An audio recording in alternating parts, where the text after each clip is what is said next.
Hello everyone, Amit Kumar this side. Trading challenge के day 17 में आपका स्वागत है दोस्तों।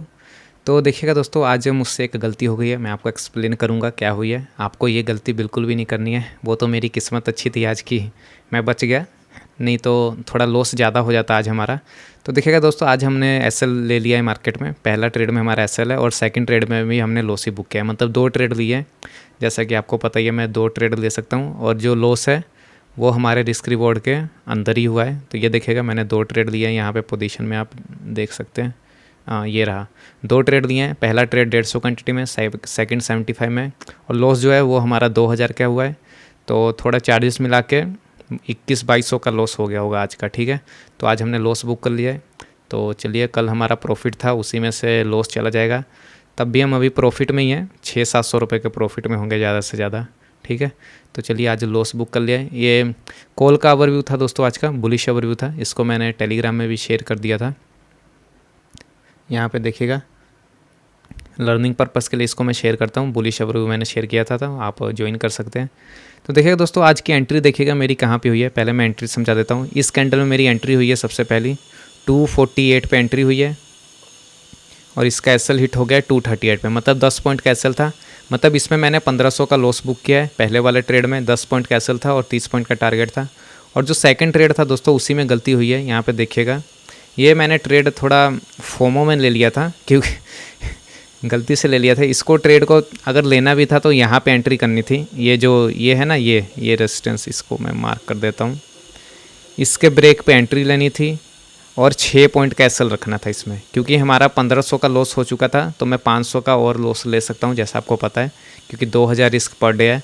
तो इसके हिसाब से मुझे इसके ब्रेक पे एंट्री लेनी थी और 6 पॉइंट का एसएल रखना था। लेकिन मेरी एंट्री देखिएगा कहाँ पे हुई है, 259 पे एंट्री हुई है। मैंने ये प्राइस मेरी आंखों के सामने ऊपर चला गया था, तो फोमो में मैंने मार्केट ऑर्डर पे इसको एग्जीक्यूट कर दिया। तो मेरी एंट्री देखिएगा यहाँ पे हुई है। और उसके बाद 6 पॉइंट का एसएल देखिएगा, 6 पॉइंट का एसएल यहाँ तक का आता था, और मैंने टारगेट रखा था वही 30 पॉइंट का लेने के लिए, कि 30 पॉइंट लेके निकल जाऊँगा। तो ऐसा ये बना था सेटअप। ठीक है, तो आइडली मुझे इस कैंडल में एग्जिट कर देना था। यही गलती हुई थी आज दोस्तों, ऐसी गलती आप नहीं करिएगा। तो ये इस कैंडल में मेरा ट्रेड एग्जिट हो जाना था, लेकिन उसी वक्त मुझे कॉल आ गया था। तो मैं कॉल उठाने लग गया, तो देखा कि प्राइस चला गया है। तो उसके बाद मैं एग्ज़िट नहीं कर पाया, क्योंकि मेरा लॉस जो है वो बड़ा हो गया था। मुझे 2500 का लॉस शो कर रहा था। तो मैंने अपने एसएल को क्या किया, मैंने अपने एसएल को बड़ा कर दिया।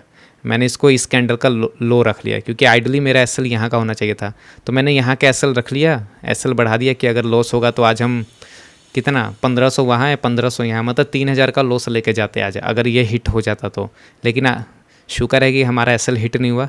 और जैसे ही प्राइस ऊपर आया, मतलब जो मेरा एसएल मैंने पहले डिसाइड किया था वहाँ पे आया, तो मैंने तुरंत एग्जिट कर दिया। देखिएगा, इस ग्रीन कैंडल में मैंने ट्रेड को एग्जिट कर दिया 253 पे, मतलब 6 पॉइंट का एसएल था ना, तो 6 पॉइंट का एसएल यहीं पे आएगा। तो देखिएगा 253 आ रहा है, यहाँ पे देखिए 253 लिख रहा है ना। तो वहीं पे मैंने आते ही प्राइस को एग्जिट कर दिया, क्योंकि अब लॉस हो गया था। तो आइडली मुझे लॉस पे एग्जिट कर देना था, लेकिन मैं एग्जिट नहीं कर पाया और मैंने इसको बड़ा कर दिया। ऐसे ही हमारे दोस्तों लॉस बड़े हो जाते हैं, ऐसा आपको नहीं करना चाहिए। ऐसा मैंने क्यों बड़ा किया, क्योंकि मेरे पास प्रॉफिट था, इसलिए मैंने इसको बड़ा कर दिया था, क्योंकि चलो अगर लॉस भी होता है तो मेरे प्रॉफिट में से ही जाएगा। ठीक है, अगर आप प्रॉफिट में हैं तभी ऐसा कुछ करिएगा। आइडली मुझे ये नहीं करना चाहिए था, इसमें मेरी गलती है टोटली। तो आई होप आप समझ गए होंगे, इस मिस्टेक को आप मत रहिएगा।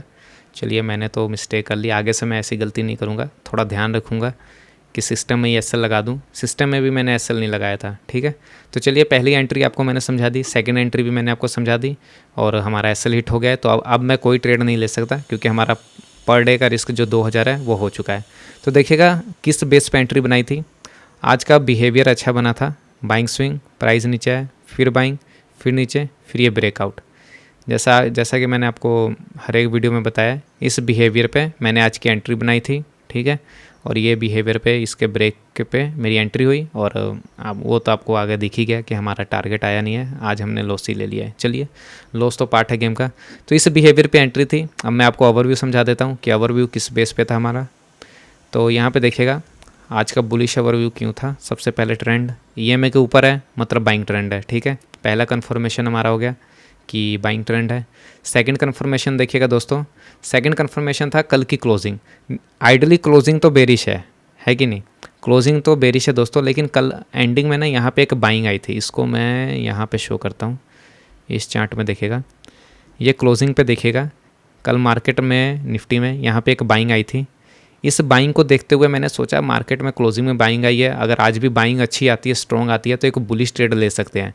ठीक है, एक तो बाइंग ट्रेंड है, ऊपर से क्लोजिंग में हमारे पास बाइंग आ गई, ऊपर से आज का मॉर्निंग का बिहेवियर का कैंडल्स देखिएगा। ये कैंडल देखिए दोस्तों, ये कैंडल कितनी स्ट्रॉन्ग कैंडल बनी है। जब भी इतनी स्ट्रॉन्ग कैंडल बनती है ना दोस्तों, मैंने आपको पहले भी बताया, जब भी स्ट्रॉन्ग कैंडल्स बनेगी तो एक पुल बैक के बाद ये ऐसे के बाद एक कंटिन्यूएशन आता ही आता है। हमेशा नहीं आएगा, लेकिन जिस दिन आएगा उस दिन हम टारगेट बुक करेंगे, और जिस दिन नहीं आएगा उस दिन हम लॉस बुक करेंगे। तो आज नहीं आया तो आज हमने लॉस बुक कर लिया, है कि नहीं। तो इसी के बेस पे मैंने यहाँ पे बुलिश एवरी बनाया था कि क्लोजिंग में भी बाइंग हुई है, मॉर्निंग में भी आज स्ट्रॉन्ग बाइंग आई है। अगर यहाँ पे एक बिहेवियर बन जाए तो बस ट्रेड ले लेंगे। तो बिहेवियर भी बन गया था। अगर बिहेवियर नहीं बनता तो मैं कोई ट्रेड नहीं लेता। वो तो बिहेवियर बन गया, मतलब पैटर्न ये बिहेवियर बन गया, इसलिए मैंने ट्रेड ले लिया, नहीं तो आज हमारा ट्रेड नहीं बनता। तो चलिए, यही सिंपल सा लॉजिक था। एक बाइंग ट्रेंड का कन्फर्मेशन था, क्लोजिंग का थोड़ा सा कन्फर्मेशन था कि क्लोजिंग में बाइंग आई है, और आज का मॉर्निंग का बिहेवियर का कन्फर्मेशन था कि मॉर्निंग में भी स्ट्रॉन्ग बाई है, ऊपर से उसके बाद बिहेवियर भी बन गया। तो इस कन्फर्मेशन को देखते हुए मैंने ट्रेड लिया था। और एक गलती हुई थी, वो मैंने आपको एक्सप्लेन कर दिया, सेकंड ट्रेड में गलती हुई थी। तो ठीक है दोस्तों, आज की वीडियो में इतना ही। मिलते हैं नेक्स्ट वीडियो में। जाते जाते वीडियो को लाइक, चैनल को सब्सक्राइब और कमेंट जरूर करिएगा। Thank you so much.